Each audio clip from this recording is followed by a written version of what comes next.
Hey, you're watching Water from Reddit. Grab a drink, get comfortable, and let's dive in. My sugar daddy asks me for weird favors. His Tinder profile said he was 45, but he looked to be in his early 30s at most. Looking for a sugar baby, $700 weekly, no sex. It sounded too good to be true, but as a broke university student, I was willing to take my chances. I swiped right, and Tinder let me know it was a match. His message came seconds later. Hey there, sweetheart. I cringed at that word. I hated it, but $700 was $700, so I sucked it up and replied. Hey. His name was Jack, and he told me he owned his own business, although he never specified what kind of business it was. We talked for a while before he asked me for my Venmo to send me the first payment. After a few minutes, I got the notification. I stared at the $700 for at least 20 minutes, expecting to wake up from a dream at any second. But it wasn't a dream. You still there? I clicked on the message. Yeah, sorry. If you don't mind me asking, what are you looking for in return? I stared at the chat until he replied. I'm just looking for you to do a few favors for me. That sounded like it was going to be sexual to me. Like what? For example, the first thing I need you to do is pick up a delivery for me. That sounded innocent enough, but I was still expecting there to be some kind of twist. $700 to pick up a package. Come on, even I wasn't that naive. From the post office or something. Number, I'll send you the address, but I'd rather not do this through Tinder. You got Kick, or you can give me your number. Kick, what was this, 2011? I decided to give him my number instead, and he texted me the address immediately, followed by the address to his house, where I would have to drop off the package. I'm not home right now, but there's a key on the bottom of the blue flower pot near the door. Go inside and put the package on the coffee table in the living room. Make sure that you lock the door when you go inside the house, and then lock it again when you leave. I grabbed my car keys and wallet and got into my car, putting the address into Google Maps. Got it, Amwa. My phone buzzed as I backed out of my driveway. I'm serious. Lock the door both times, please. I thought that was a little excessive, but I promised him that I would. The house looked abandoned. It had a broken chain link fence around it, with a small door that was hanging onto dear life. It stuck out like a sore thumb, surrounded by houses that were a lot nicer than this one in comparison. You here for Jack's shit? I looked up to see a man standing in the open doorway of the house. He took up almost the entire space, his head skimming the top of the door frame. He was huge, in height and muscles, and his entire torso was covered in tattoos. Yeah, I guess, I replied, not moving from my spot on the sidewalk. Stay right there, he said. I did. I actually don't think I would have moved if he had asked me to. I looked around and realized that there was no one else on the street. I was a 21-year-old woman alone in the street. I gripped my car keys. A few minutes later, the man came back out carrying a cardboard box. It was about the size of a shoebox, but stained and damp on some of the corners. Can you open your car? He asked. I opened the trunk, not wanting that inside on my car seats, and he set it in. All right, there you go, he said. Thanks, I replied. I walked around to the driver's side of the car and opened the door. Oh, and one more thing, he said. I looked at him. Watch out, he said. I didn't reply. I blasted my music as I drove to Jack's house, hoping it would drown out my anxiety. It didn't.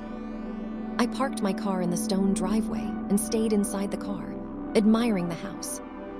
It was a huge asterisk house, with stone pillars on the front porch and the greenest grass I had ever seen in my life.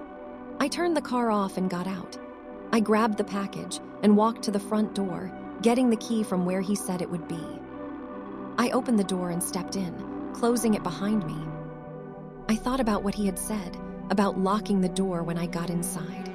I thought that was a little overboard, but as I stared at the closed door, something made me reach out and lock it. I walked inside, my feet cushioned by the thick maroon carpet, and admired the inside of the house. All the furniture was wooden and looked incredibly expensive. I would probably finish school a dozen times with the money that it took to furnish this place. I set the package down on the coffee table, and as I walked back to the door, I heard a phone ringing from somewhere inside the house. I froze.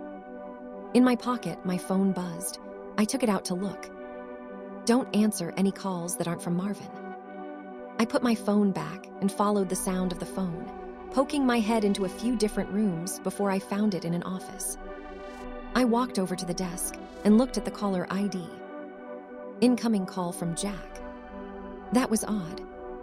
I grabbed my phone to look at the message again. I was starting to get a little bit creeped out and decided I wouldn't answer, just to be safe, and left the house, remembering to lock the door as I left. I've done a few more favors for Jack since then. I drove a BMW to a random park in another city, only to get out and drive a different car back to Jack's house. He had me meet one of his employees at lunch, who then gave me a briefcase to deliver to the first house I had gone to and told me he would know if I looked inside. On several occasions, he asked me to drive down to that same house and stay with the guy, whose name was Julio, for a certain amount of time. In total, I've made around $3,500. Most recently, Jack asked me to stay in his house overnight. I woke up to a text message from him. I need you to spend the night at my house. I hadn't ever seen him in person, but I had talked to him on the phone a few times. He proceeded to tell me he would pay me $1,000 to spend the night at his house, provided that I followed a few rules. I drove to his house that evening. The driveway was empty, and it normally was, but the porch light was on. I walked up, unlocked the door, went inside, and then locked it again. Everything in the house looked the same. Jack had told me over the phone that he would leave the list of rules on the dining room table. I set all my stuff down in the living room. My bags looked like garbage compared to the fancy furniture in there. I wandered into the kitchen and then to the dining room. Sure enough, there was a piece of paper on the wooden table, held down by an empty glass. Lock the door when you come in. Only answer calls from Marvin. Don't turn on any faucets between 9 p.m. and 11 p.m. Don't open the door for anyone, no matter who they say they are, after 10 p.m. If the door to the closet at the end of the hall is open, sleep in the library. If closed, sleep in any of the bedrooms. The gardener comes at midnight. If he starts knocking on the windows, hide. Turn the TV on and let it play on static through the night. Do not forget to do this. Help yourself to anything in the fridge. I'll pay you in the morning. Good night. I made sure to follow all the rules. To be honest, I was regretting my decision.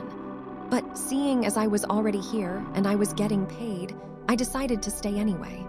I figured as long as I followed all the rules, I'd be perfectly fine. Still, it felt a little odd. What was this? A haunted house? Nevertheless, I lounged around the house for a few hours, as I was planning on going to sleep around 9, since that's the time that all the weird shit would begin to happen. At 8:50, I brushed my teeth, using the faucet for the last time before 9. I checked the closet in the hallway, and upon seeing that it was open, I moved my stuff into the library and got ready to sleep on the couch. I locked the doors just in case and laid on the couch, scrolling through my phone. I hadn't gotten any more messages from Jack, and I started to think up scenarios and reasons as to why he had such strict, peculiar sets of rules in his house. I had dozed off at some point because, at exactly 10:16 p.m., I was woken up by the doorbell ringing. I was about to get up to check, but then I remembered the rule. Don't open the door for anyone, no matter who they say they are, after 10 p.m. I stayed on the couch, trying not to move, paranoid that they would hear even the slightest sound. It's the police, open up. I didn't move. Hello, it's the police, open up or we're coming in. I still didn't move, but I could hear my heartbeat in my ears. There was silence for a while after that. Then the doorbell rang again. Hey, it's Jack, let me in. It sounded like Jack, but still, I didn't get up. He would have a key, wouldn't he? Why would he need me to let him in? This continued for almost a full hour. Different people would ring the doorbell, announce themselves, and then disappear when I didn't respond. I was finally able to fall asleep, and the gardener never came. When I woke up the next morning, I heard someone in the kitchen. I got up slowly and unlocked the door as quietly as possible, taking my phone with me and walking across the living room and into the kitchen. I stopped at the entrance and peered in. It was Jack. He was standing in front of the stove, stirring something as the coffee machine brewed coffee on the counter behind him. "Hey, good morning," he said when he saw me. "Hi," I replied, nervous. I hadn't seen him in person before, but he looked exactly like his pictures online. "Scrambled eggs?" he asked, motioning to the pan with a wooden spoon. "Yeah, thanks," I replied, walking over to take the plate from him. I ate my breakfast and drank some coffee in silence. "So how was it?" he asked. "It was okay. Nothing super freaky happened," I replied. "Cool," he replied. There was an awkwardness in the room. "I think I'm gonna go now. I have class," I trailed off. I didn't, but I really wanted to get out of there. "Oh no, yeah, sure, I'll talk to you some other time," he replied. I grabbed my stuff and he walked me to my car. I could see him standing in the driveway, staring at me as I left. When I got home, I unpacked all my stuff and noticed that I still had the list with me. I sat on my bed and read it again. I felt my body tense up as I realized that I had forgotten something. Turn the TV on and let it play on static through the night. Do not forget to do this. Turn the TV on and let it play on static through the night. Do not forget to do this. Do not forget to do this. I stared at the words on the page until they lost meaning. Beside me, my phone buzzed, snapping me back to reality. It was the $1,000 payment. I looked at my phone and then back at the list. Maybe it wasn't an important step. As I was thinking this over, a text from Jack came in. "I'm not in town right now. I should be back next week, so you're free from running any more errands for me until then. Just sent the payment, go do something fun." I stared at the message and read it again. And again. And once more for good measure. "I'm not in town right now." I thought back to this morning and how Jack was in his house, how he gave me breakfast. "I'm not in town right now."